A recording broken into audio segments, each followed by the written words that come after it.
Ондай мәселелерде кәдімгідей күтпейсің. Содан кейін бағдарламаны қалай жалғастырам деп ойланып қаласың. Бірақ дегенменен өмір де жалғасады, бағдарлама да жалғасады. Жандарке айтпақшы, сыйлығын ұмытып кетіпсің орындығында. Әдейі ұмыттың ба, жоқ әлде?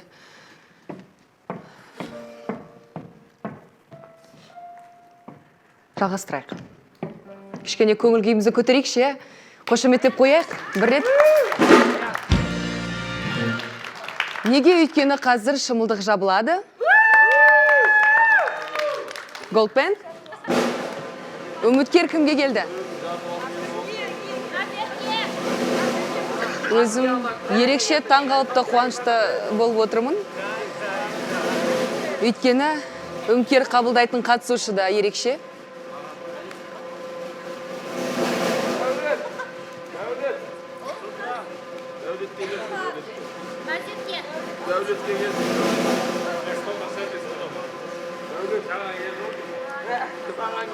Майра ханым.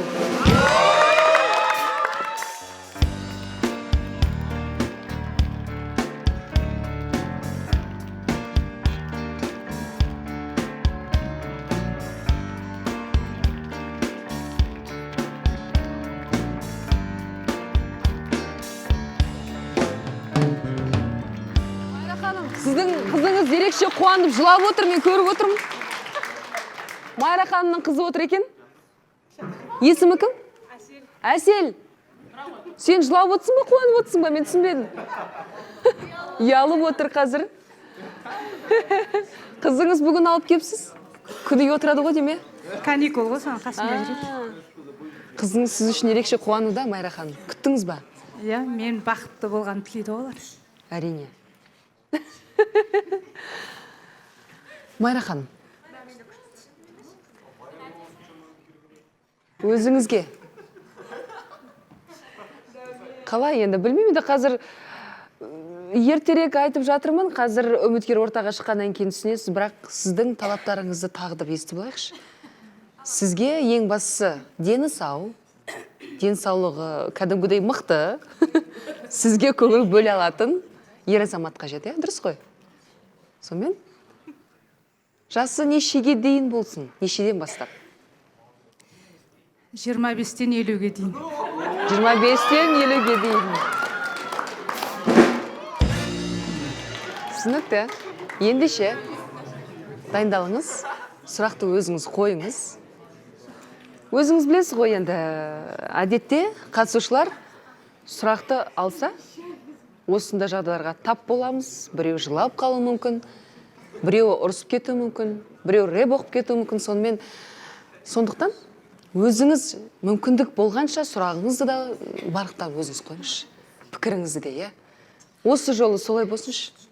Үндемей қалмаңызшы, өтініш. Келістік қой, Ал, дайынсыз ғой? Дайын. Қатысушылар, дайынбыз ба? Ендеше ортаға Майра ханымның үміткерін шақырамын, кел.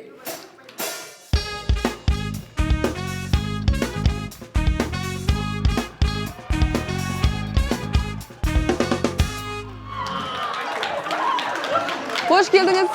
Қош келдім. Есіміңіз кім? Хамид. Хамид. Жасыңыз нешеде? 25. 25-те? Негізі, құрметті көрермен, түсіндіре кетейікші. Майра ханымның баласы отыр. Хамид бізге өтініш толтырды. Біреу қалжыңдап толтырған шығар деп хабарластық дегенменен, сөйтсек, Хамид өзі телефонды көтеріп, шынымен де ниетім бар деді. Бағдарлама шарты сондай. Егер ниеті болса, 18-ден жасы асса, кез келген қатысушыны таңдауға болады деген сөз. Құқығы бар деген сөз. Құқығын таптамайық деп шештік. Бірінші рет болып отырған жағдай бұл. Бірақ дегенменен байқап көрейе. Майра ханым, Хамидтің жасы 25-те. Сұрақты өзіңіз қойыңыз ары қарай. Бастаңыз. Хамид, қош келдің. Қош келдік. Қай жердің тумасысыз? Жедел жәрдем. қай жерден? Жедел жәрдем. Фельдшер. Қай жердің тумасысыз дейді? Қайда тудыңыз? Туылған жеріңіз дейді. Алматы. Алматының өзінде ма?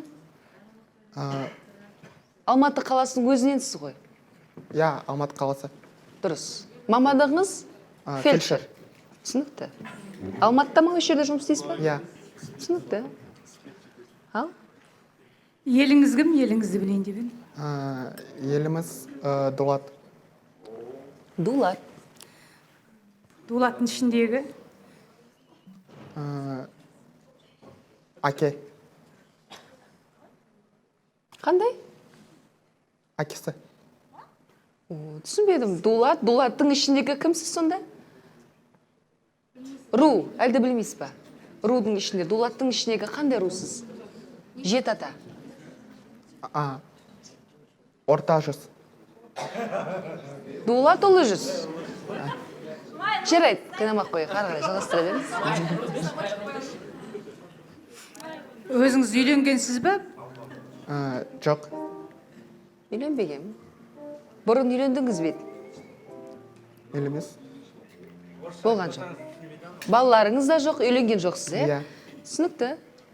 Сіз қай тілде мектеп бітірдіңіз? Орысша ма, қазақша ма? Орысша. Орысша. Байқалып тұр, бірақ дегенменен қысылып отыр ғой енді Хамид. Көмектесуге тырысайық, Хамид. Өзіңіздің отбасыңыз жайлы айтып беріңізші. Неше ағайындысыз, ата-анаңыз қайда тұрады? Про семью. Бір інім бар. Екеусіздер. Иә. Ата-анаңыз бар ма? Бар. Осы Алматыда тұрады. Я. Қандай қызметте, жастары нешеде? Брату он 2 жас. Қалай? Ініңіз 12-де? Я. Ата-анаңыз ше? Жасы нешеде? 45. Жас екен ғой. Я. 45-те. Я. Демек, Майра ханыммен құрдас. Мәссаған. Я жақсы болды. Түске дейін сәлем беріп келін болам, түстен кейін құрдас деп бірге шай ішеміз. Сөйтесіздер ғой енді. Майра ханым, басқа сұрақтарыңыз жоқ па? Жоқ пока. Қатысушыларға береміз ба? Жарайды. Қатысушылар, Олжас. Ассаламалейкум. Хамид, құдай есімің? Хамид. Хамид, қош келдің. Сен келген кезде ата-анаңмен ақылдастың ба жалпы? Мен Майра ханым айтқан кезде 25 жастан деп бір әңгіме болсын деп айтқан шығар десем, действительно Россияда Галкин мен Пугачеваның көрінісі ғой, қазақша түрі. Сен ақылдасып келдің ба ата-анаңмен? Жалпы ақылым жетпей отыр да, Айдай ханым. 25-те үйленбеген жігіт қалай вообще, мен сөзім жоқ. Ата-анаңызбен ақылдастыңыз ба дейді? Айттыңыз ба мамаңызға? Хамид. Ақылдастым дейді. Олар рұқсатын берді ме сонда? Я. Бара ғой деді ма? Жоқ. Рұқсат берген жоқ па сонда? Разрешение берді ма, берген жоқ па? Берді. Берді. Майра ханымды біледі ғой, келгеніңіз. Демек, біледі. Назерке.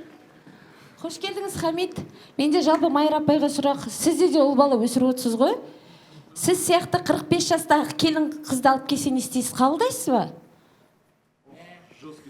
Енді баламның жаңағы жүрек қалауымен болады ғой енді қазір. Балаға қарсы Жоқ, сіз конкретно айтыңызшы, міне 45 жастағы. Сіздің балаңыз нешеде қазір?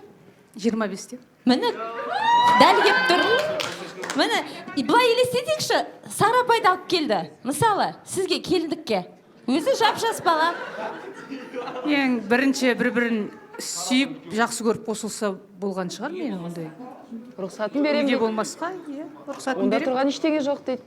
Білмеймін, меніңше. Болады.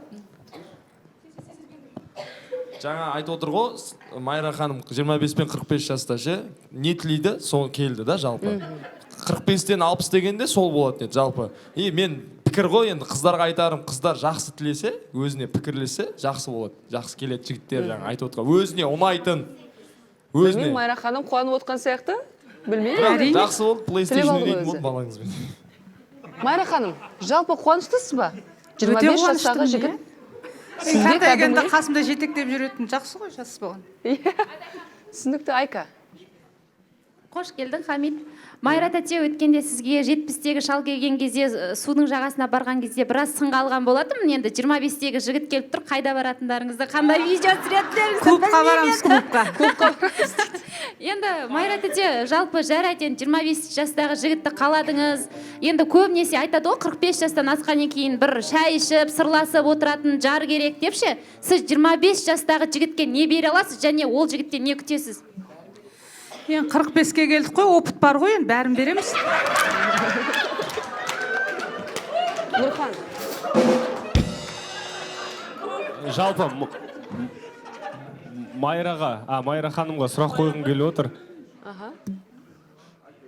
Майра ханым, сіздің қыздарыңыздың 25 жастағы өгей әкесі болған қалайсыз ба негізі? Қызымның өгей әкесі дейсің бе? Енді өгей әкесінің 25 жастағы өгей әкесі болса дейді. Іштен кетпейді, енді өз әкесінде мені қабылдағаннан кейін мен балаларымды да қабылдайды деп ойлаймын енді. Қызы неге екен, Майра ханым, қызыңыздан сұрақшы. Әсел ма? Әсел, Ялшақ. микрофон берейікші. Әсел, сәлем. Микрофон жеткізейік ал. Бермішші. Қалың қалай, Әсел? Микрофон істеп тұр ма? 1-1-2 деші? 1-1. Міне, сенің анаңа үміткер келді, жігіт келді 25 жастағы. Ағамның досы болатын болды. Қалай? Ағамның досы болатын болды дейді. Балалары дайын. Жарайды. Ал, қатысушылар. Назерке, сен ерекше қобалжып, бір қарсы болып отқан сияқтысың? Айдай ханым, шыны керек, мен мына жерде қазір бір тесік болса кіріп кететін едім сол тесікке. Мені жыныма тиіп отырған нәрсе қызы көріп отыр да, кішкентай баланың психологиясы бар. Меніңше, білмеймін, қызын шығарамыз ба, мына жерде түрлі әңгіме кетіп жатыр. Мен біліп тұрмын жалпы, Майра апай қандай әңгіме айтатын, астарлап болсын бізге жеткілікті. Енді қызы ғой, мүмкіндігінше қызын сыртқа шығарамыз ба, мынандай нәрсені көрген мен қаламаймын, жеке өз басым. Мен үшін ұят нәрсе. Жалпы Айдос айта кеткен. Егер Майра ханым өзі қаласа, әрине сөздің орны. Майра ханым, өзіңіз не дейсіз? Қызыңыз отыра берсін бе, жоқ әлде Өз шығып барады. өз шығып бара жатыр? Жаным сол. Ақылды екен. Бір ретте Айдос өте жақсы айта кетті. Қазақта дейді да өзі, енді жалпы Назерке өзі қазақ туралы ештеңке айтпай қойсыншы дейді да, түріне қарамай. Бірақ енді менің жүрегім қазақ, Алла тағала мен қазақ қылып жаратты. Енді қалайда болсын мен айту керекпін. Стильный қазақпын. Иә, стилі қазақтардың бірімін, шүкір. Определенный бір белгіленген жас бар. Меніңше бір өлдім дегенде бір 10 жас шығар, енді білмеймін, 8-6 жас. Енді 25 пен 45 кішкене ұяттау. Майра апай, сіз красавицасыз, сіз әдемсіз, сөзім жоқ. Бірақ жас баланы қайтесіз, балаңызға тағы бала қосып. Одан да бір жақсы ер азаматқа, менің өзім 25-ке ойланып қараймын, өйткені жасым 27-те. Сіз кішкене ойланыңызшы, ақылдысыз ғой, мен сізге тек тілегім, кеңес емес, тілек қана. Оған Хамит не дейді екен? Хамит, жас мәселесі сізге кедергі болмай ма? Болмайды. Болмайды. Осы уақытқа дейін ара қатынас болды ма? Қызбен кездестіңіз бе? Неше жас болды ара ғашықтықтарыңыз қалай болды өзі?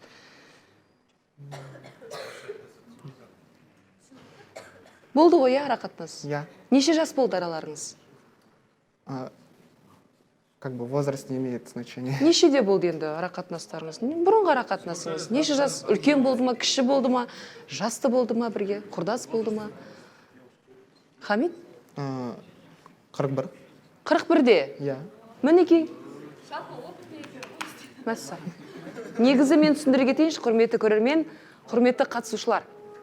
Бағдарламаның шарты бар. Шарты бойынша кәмелеттік жасқа толған, яғни 18 жастан асқан үміткерге қатысушы да бізге қатыса алады. Содан кейін қатысушы өз талабын қояды. Мен үміткерді мына жастан мына жасқа дейін қабылдаймын деп. Хамит өтініш толтырған кезде біз оқыдық. 25 демін дейді. Демек, Майра ханымның талаптарына сай кеп тұр. Бағдарламаның да талабына сай кеп тұр. Жоқ десе, біз айтсақ жоқ деп. онда өз құралдарымызға өзіміз қарсы келгендей боламыз. Сондықтан енді шығарып отырмыз ғой. Бірақ ұнай ма бізге? Ең бастысы Майра ханымға ұнаса болды. Майра ханым ұнап отыр ма? Таныстық өзіңізге? Әрине. Өзіне ұнап отыр екен. Жарайды, Баян. Мен таңғалып отырған жоқпын Майра ханымға бұндай еркек келгенде, өзінің талаптарына байланысты. Өткенде Ләззатта тоқал болғым келеді де, тоқал алатын еркек келді. Сондықтан бұл жерде таңғалатын мәселе емес. Менде бір сұрақ мазалайды. Майра ханым, сізге қалай еді? Денсаулығы мықты болса, жұмыс істемесе де болады, өзім асыраймын дедіңіз. Өзіңіздің балаңыз жұмыс істейді үйде? Оның жұмыс істемей үйде жатып алғаны маңызды ма, или ана балаңыздың сізге айғайлағаны маңызды ма? Қайсысы маңызды? Балам маған айқайлайды. Балаңыз сізге айлық тауып ақшасын беріп жатыр, дұрыс па? Ал күйеуіңіз болып жатса, бұл үйде жатыр мысалға, дұрыс па? Денсаулық деп жатырсыз, баланы тудыра ма, тудырмай ма деген мәселеңізде балаңыздың пікірі сізге маңызды бола ма, болмайды ма де? Мен ақша тауып жатырмын, ал күйеуің тауып жатқан жоқ деген әңгіме. Менімен бірге жасты бала деген сұрақты. Сол ой мазаламай ма сізді? Енді маған келген адамның енді 25-тегі ер азамат үйде жатып алады деп ойламаймын өзім. Хамит жұмыс жасайды, жедел жәрдемде. Фельдшер болып жұмыс жасайды. Түсінікті. Хамит, өзіңіз түсіндіріп беріңізші, неге Майра ханым бұндай шешімге қандай келдіңіз, қалай келдіңіз? Қашаннан бері бақылап келесіз? Несімен ұнайды? Қысқаша айтсаңыз болады өзіңізге. Әдемі, сұлу, мінезі деп өзіңіз айтыңызшы. Сұлу, во-первых, әдемі, потом характер жақсы. Мінезі ұнайды, иә. Түсінікті. Баян, ау, бүгін белсенді. Менде тағы бір сұрақ мазалап тұр. Алдында бір 45 жастағы әйелмен жүрдім дедіңіз ғой. 41-дегі, 41-дегі қателеспесем. Неге үлкен жастағы әйелдермен жүруге сізге не түрткі болып тұр, соны айтыңызшы. Или олар сізді ақшаға шақырады ма, или қандай қатынаста жүресіз олармен? Мен сол қызық болып тұр.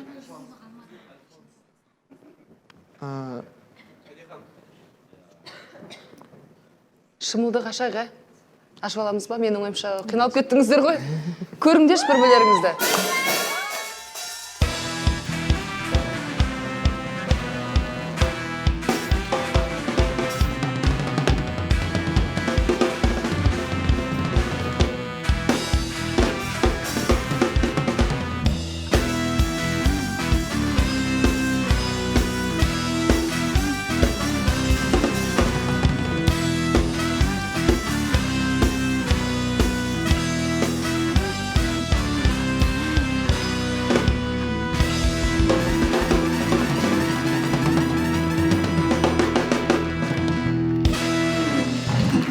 Майра ханым, үміткеріңізді көрдіңіз.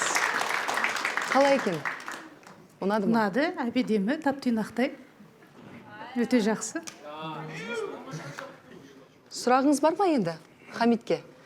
Өзіңіз сөйлесеңізші енді.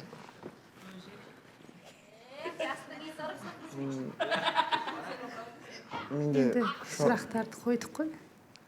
Өзің қоятын сұрағың бар ма маған? Өзіңіз сұрағыңыз бар ма? Жоқ, сұрағым жоқ. Сұрағым жоқ дейді. Қысылып отыр ғой екеуі де. Өркен. Айдай ханым, мына жігіт шығып келгенде жаңа қатты күлдім да мен. Ерекше қатты күлдім. Өз-өзінен шығып кеттім ба күліп. Неге күлдің онда? Аузым ашылғанша күлдім ше. Ойладым қазір бұл бала шығады да, это бұл пранк деп бірдеңе айтатын шығар деп ойладым. Содан күліп отырмын, күтіп отырмын, әлі жоқ. Ниеті кәдімгідей шын екен көрініп тұр да. Уже күлкім жиналып, уже ашуға кетіп бара жатыр да уже. Бұл бала негізі білмеймін. Уже пиар, хайп деген уже бәле болды ше кәдімгідей. Таңдап келген, ертең көріп алғанда неше түрлі телевизордан бірдеңелер, пиар, өстіп барасам, мына айтып алайыншы қазір, Жандос. Өркен өзі сирек сөйлейді, сөйлеп алсыншы, білмеймін. Пранк дегендер шаршатты уже ше, осындай.